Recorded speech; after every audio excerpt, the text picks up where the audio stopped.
In the summer of 1981, a Canadian historian stepped off a Coast Guard icebreaker onto the rocky shore of Martin Bay, Labrador. He hiked a quarter-mile inland through tundra and scrub, up a 53-meter hill, and there, exactly where a 40-year-old logbook said they would be, were 10 rusted metal canisters. Every one of them had been opened, batteries stripped out, radio parts removed, the equipment deliberately smashed. Someone had been there first.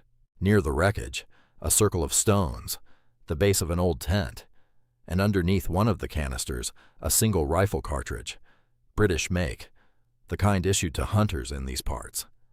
Nearby, almost buried in lichen and frost, something else.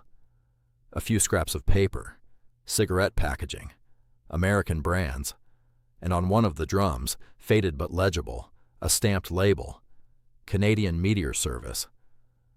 There was no Canadian Meteor Service. There had never been a Canadian Meteor Service, because the people who built this thing weren't Canadian. They weren't even from this hemisphere. They had arrived on this shore in the dead of night, October 1943, and no one, officially, had noticed them for 38 years. To understand how a German U-boat ended up on the coast of Labrador in 1943, you have to understand something strange about the Second World War, something invisible: weather. The war in Europe was, in ways most people never consider, a war over weather. Think about what it meant to plan an operation in 1943. A U-boat captain deciding whether to surface and engage a convoy. A Luftwaffe general choosing when to send his bombers. A Wehrmacht commander timing an offensive to catch enemy forces in fog so dense that air cover couldn't fly. All of it depended on knowing what was coming from the sky. The problem for Germany was simple. Weather moves from west to east.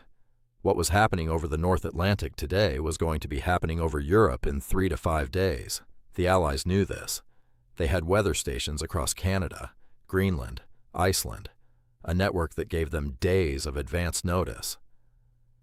When General Eisenhower's meteorologists picked June 6th as the date for D-Day, they were working from data that stretched back to the shores of North America. Germany had no such network. Their weather ships kept getting sunk. Their aircraft kept getting shot down. And strict radio silence rules meant that even when they gathered data, they often couldn't transmit it. Germany was flying blind, and the high command knew it. So they built a machine. Siemens Corporation, the engineering giant, was commissioned to develop the Wetterfunkerrat, the land weather radio, an automated meteorological station that required no crew, no ongoing supply, no radio operator risking capture, just instruments measuring temperature, pressure, humidity, and wind, and a transmitter broadcasting that data to Germany every 3 hours, automatically, around the clock. 26 of these machines were built. Most went to the Arctic, Svalbard, Franz Josef Land, remote Norwegian islands. Each one was given a name. The 26th, the last of the series, was given a special assignment and a name: Kurt. The plan was audacious, almost absurd by any sober measure. A U-boat would cross the entire North Atlantic, undetected in the autumn of 1943, the height of Allied anti-submarine warfare. It would approach the North American coastline, put an armed landing party ashore, set up the station, and leave. No shots fired, no contact with the enemy, just 12 men, 10 metal drums, and a secret that was meant to last 6 months. It would last 38 years. The submarine was U-537, a Type Nick 40, one of Germany's long-range ocean-going boats, large enough to carry 22 torpedoes and cross the Atlantic twice without refueling, built for exactly this kind of deep-water mission. She was commissioned in January 1943 under the command of Kapitänleutnant Peter Schrew. Young, ambitious. This was to be his first combat patrol in command. Aboard, alongside 58 officers and men, were 2 civilians, Dr. Kurt Sommermeyer, a meteorologist, and his assistant Walter Hildebrandt. Sommermeyer would give the station its name. His job was to build something that would outlast him. He had no idea how right he would be. U-537 left Kiel on September 18, 1943. She made one stop, Bergen, Norway, to replenish, then turned west into the open Atlantic on September 30th. By this point in the war, the North Atlantic had become the most dangerous stretch of water on Earth. Just 5 months earlier, in May 1943, Germany had lost 43 U-boats in a single month. Black May, they called it. The tide of the Battle of the Atlantic had turned violently against the Kriegsmarine. Every U-boat crossing the Atlantic in the autumn of 1943 was threading a needle. Allied destroyers, long-range aircraft, the ever-present invisible threat of ASDIC, sonar, that could find you in the dark. Shrew maintained strict radio silence. Not a single transmission from U-537 until the mission was complete. South of Greenland, the ocean turned against them. A North Atlantic storm, the kind that makes everything sound like it's tearing apart. The hull groaning, men thrown against pipes and hatches, waves breaking over the conning tower in walls of green-black water. One wave hit with particular force. When it receded, the Virling was gone. The quadruple 20 mm anti-aircraft cannon, U-537's primary defense against Allied aircraft, had been ripped from its mounting and taken by the sea. Worse, the hull was leaking. The damage was significant enough that Shrew could no longer safely dive. Think about what that means. A submarine that cannot submerge.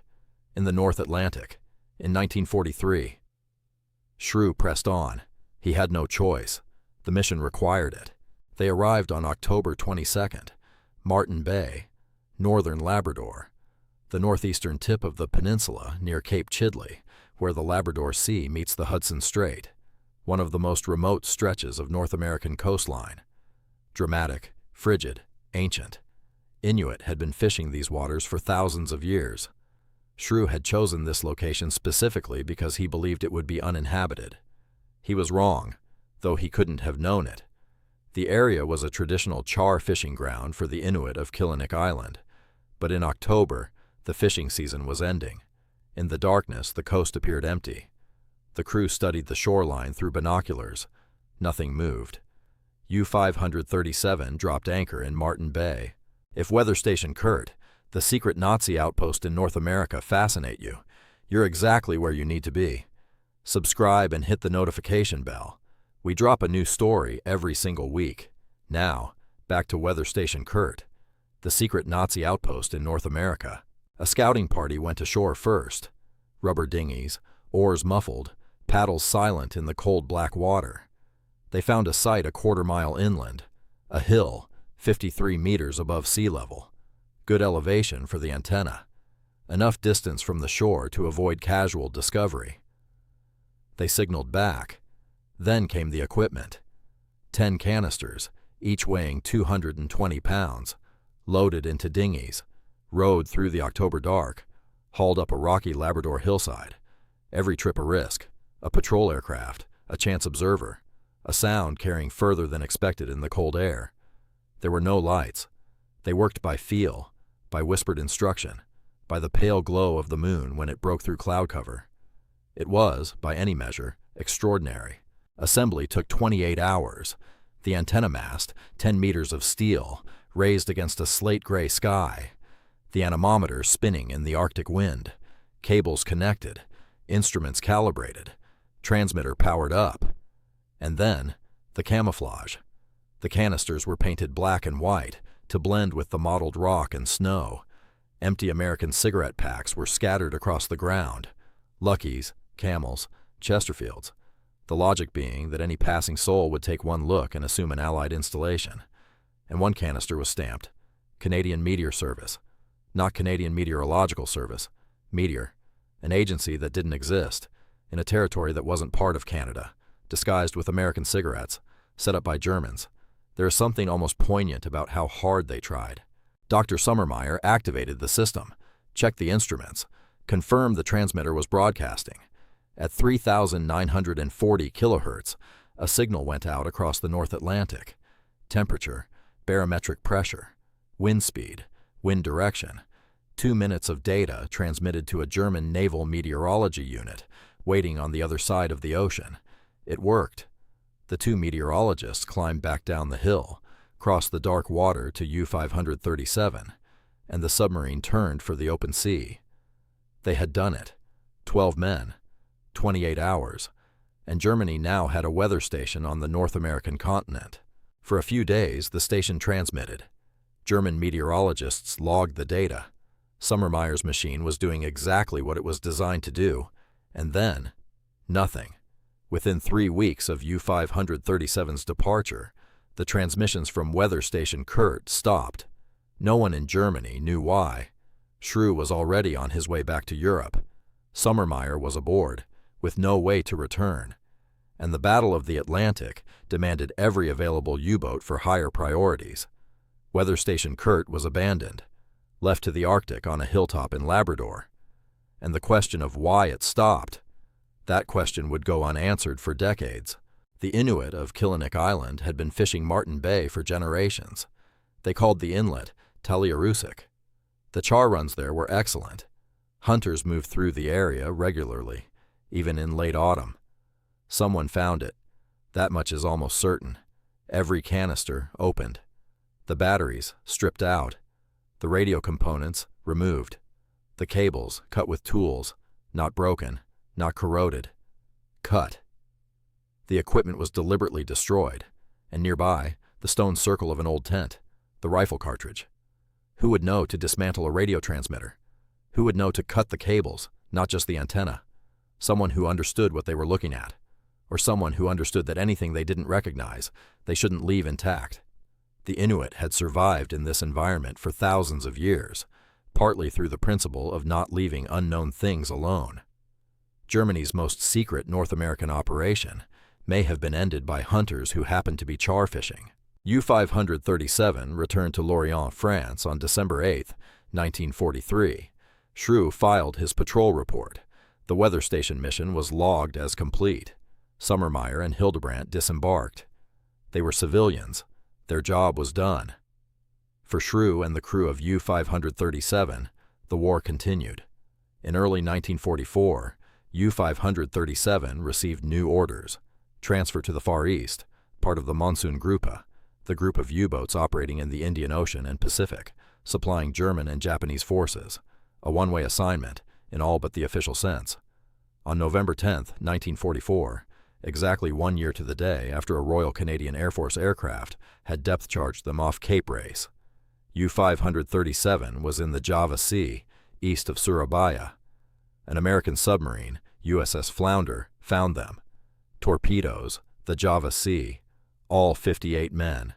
Peter Shrew, the sailors who had rowed through the dark to a rocky Labrador shore, gone. The men who had stood on North American soil died in the tropical Pacific, half a world from where their legend had been made. The station sat, through the winter of 1943, through 1944 and 1945, through the end of the war that no one told it about, through the decade that followed, through the building of the Trans-Canada Highway, the Korean War, the space race, through the Cold War, when the U.S. and Canada built radar lines across this same northern horizon to watch for Soviet bombers. None of those radar installations were within 100 miles of Martin Bay. The cigarette packs rotted, the label faded, the canisters, already damaged, settled into the rock. Arctic lichen grew over the edges. Snow covered and uncovered it, season after season. No one came. In 1977, a young Inuit man named Michael Keelan went char fishing near Martin Bay with his brother-in-law, Paul Jarrah Roos.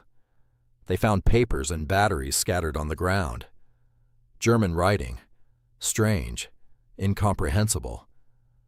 Keelan brought the story home. The elders at Killiniq Island knew. They had always known there had been a strange station out there, one that wasn't American. That knowledge, quiet, communal, passed between people who had lived here for generations, was the only real record of what had happened. 1 year later, in 1978, the Canadian government forcibly relocated the people of Killiniq Island. The community was disbanded. The elders who remembered were dispersed. The knowledge scattered. An act of bureaucratic convenience erased the only living witnesses to one of the most remarkable episodes in the history of this coast. Franz Selinger was a retired Siemens engineer. In the late 1970s, he was writing a history of the company. Going through old files, he found the papers of Kurt Sommermeyer. And in those papers, precise coordinates, longitude and latitude for a weather station in northern Labrador. He cross-referenced Peter Johnson's Torngat survey. Martin Bay 7. They matched. Selinger contacted the Canadian Department of National Defence. Dr. Alec Douglas, the official historian of the Canadian Armed Forces, was dispatched to investigate. In the summer of 1981, Douglas boarded a Canadian Coast Guard icebreaker. He arrived at Martin Bay. He hiked the quarter-mile inland. He climbed the hill. And there were the canisters. Opened, smashed, stripped, but still there. Exactly where Sommermeyer's coordinates said they would be. Germany had put a weather station on the North American continent. It had operated for 3 weeks, and it had taken the world 38 years to officially confirm it had existed. Today you can see Weather Station Kurt in Ottawa, the Canadian War Museum. It sits in a display case, restored to its original appearance, the cylinders, the antenna components, the instrumentation, and on one of the drums, the label, Canadian Meteor Service. Tens of thousands of visitors walk past it every year. Most glance at it and move on. It doesn't look like much. 10 metal drums, some wiring, a mast. But if you stop, if you read what it is, where it came from, who built it, and how long it sat undiscovered on a frozen Labrador hilltop, you understand that you're looking at something almost impossible. The only armed German military operation on North American soil in the Second World War. Built in 28 hours by men who never came back. Possibly destroyed by Inuit hunters whose community was erased before anyone thought to ask them. Forgotten for nearly 4 decades before a retired Siemens engineer found the coordinates in a dead man's papers. There's a last detail worth sitting with. The station failed. In the great calculus of World War II, Weather Station Kurt accomplished almost nothing. 3 weeks of data at most. Not enough to change a battle, let alone the war. The Allied meteorological advantage remained intact. D-Day was planned on data the Germans never had. And yet, 12 men rode through the October dark onto a Labrador shore. They hauled 1,000 kilograms of equipment up a frozen hill. They built something extraordinary in 28 hours in the most hostile conditions on an enemy continent. They scattered cigarettes on the ground and stamped a fake name on a drum and believed, in the way people at war must believe, that it might be enough. It wasn't. It never was. But it was there, hidden, waiting, patient in the way that only things which cannot move are patient. And now you know it was there.